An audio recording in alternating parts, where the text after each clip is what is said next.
Breaking news, we've had a response from the Prime Minister of Israel, Benjamin Netanyahu, to the UK's decision earlier today to recognise the state of Palestine. Britain just got kicked out of Israel. Not the tourists, not regular citizens, the entire British government. Benjamin Netanyahu didn't just slam the door shut. He locked it, threw away the key, and told the world exactly why. And what he said about Keir Starmer has left everyone speechless. Israel and the US have accused Sir Keir Starmer of rewarding Hamas after he announced plans yesterday for the UK to recognise a Palestinian state in September, unless Israeli Prime Minister Benjamin Netanyahu's government commits to peace. 4 days ago, Starmer made two decisions that set everything on fire. First, he backed arrest warrants from the International Criminal Court against Israeli leaders.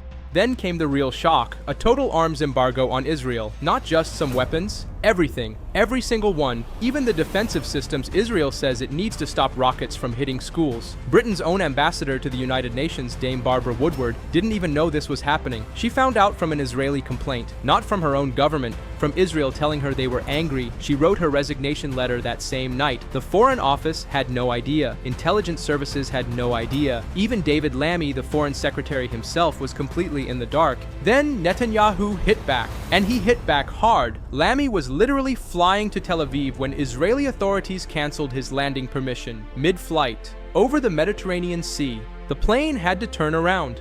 Flight tracking websites caught the whole thing. A foreign secretary from a major Western country rejected in real time. Diplomats are calling it unprecedented. Absolutely humiliating.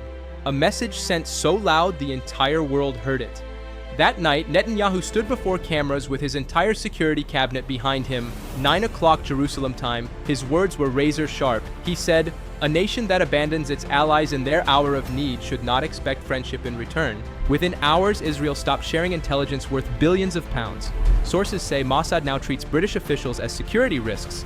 Senior Israeli figures are saying this breach is permanent, it cannot be fixed. These aren't just angry words, this is official policy now. And here's what should terrify everyone. Israeli intelligence has stopped 17 planned terror attacks on British soil. 17. That protection just vanished. Israeli cyber companies protect Britain's energy grids and financial systems. That protection is being pulled away right now. Defense partnerships worth £12 billion are falling apart. Families who depended on joint programs to stop terrorism are staring at a gap nobody can fill. Michael Green knows this better than most. 3 years ago, Israeli intelligence discovered a plot to kidnap his daughter. He says that cooperation saved her life. That cooperation no longer exists. Back in Westminster, Starmer is calling this moral leadership. He says Britain is taking a stand, teaching the world lessons. But former MI6 chief Sir Alex Younger calls it the worst foreign policy decision since Suez.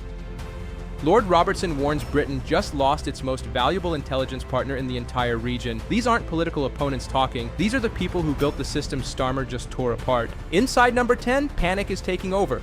Defense Secretary John Healey called the decision strategically suicidal during an emergency meeting. Home Secretary Yvette Cooper was overheard telling colleagues, "We've made Britain a target without protection." WhatsApp groups inside the National Security Council now have names like Foreign Policy Disaster. Nobody is arguing about whether this was a mistake anymore. They're only arguing about how bad it really is. Then came the leak.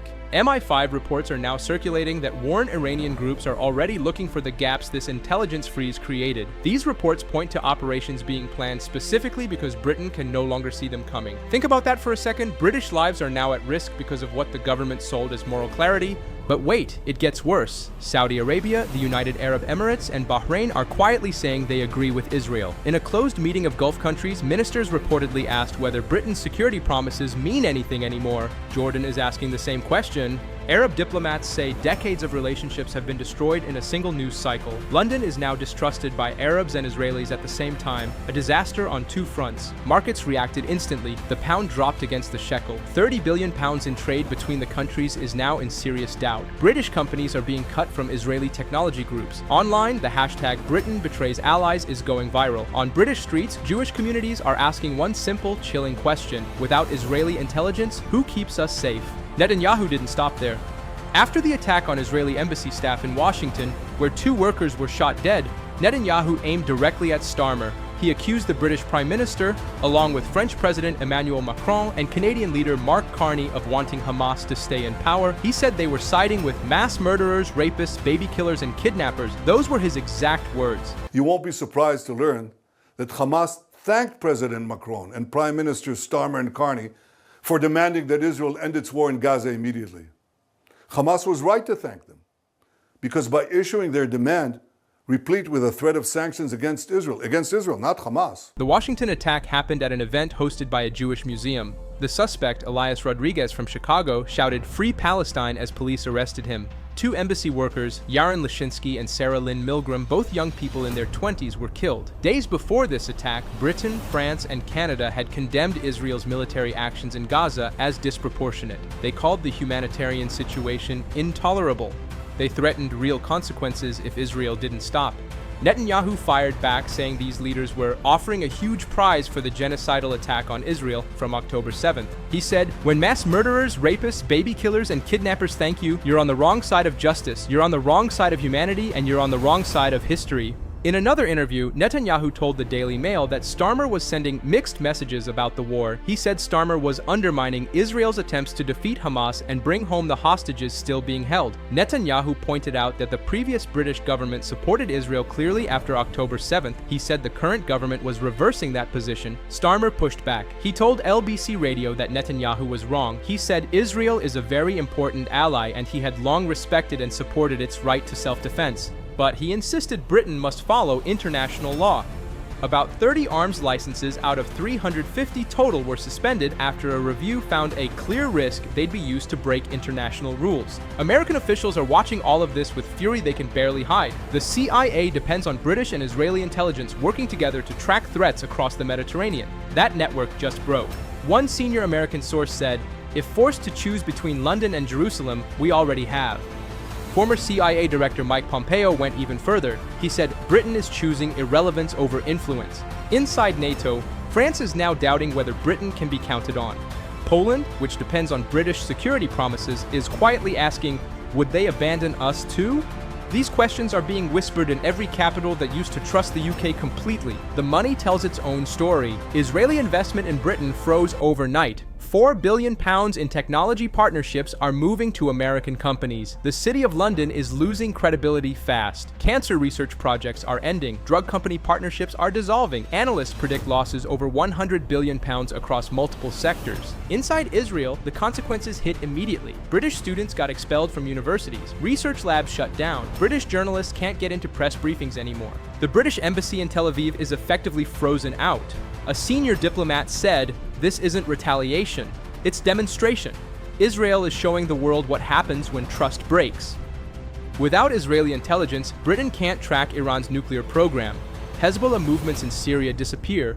Hamas money networks in Europe slip through. ISIS members once tracked by Israeli cyber teams vanish into shadows. The gap can't be filled, not by America, not by Europe.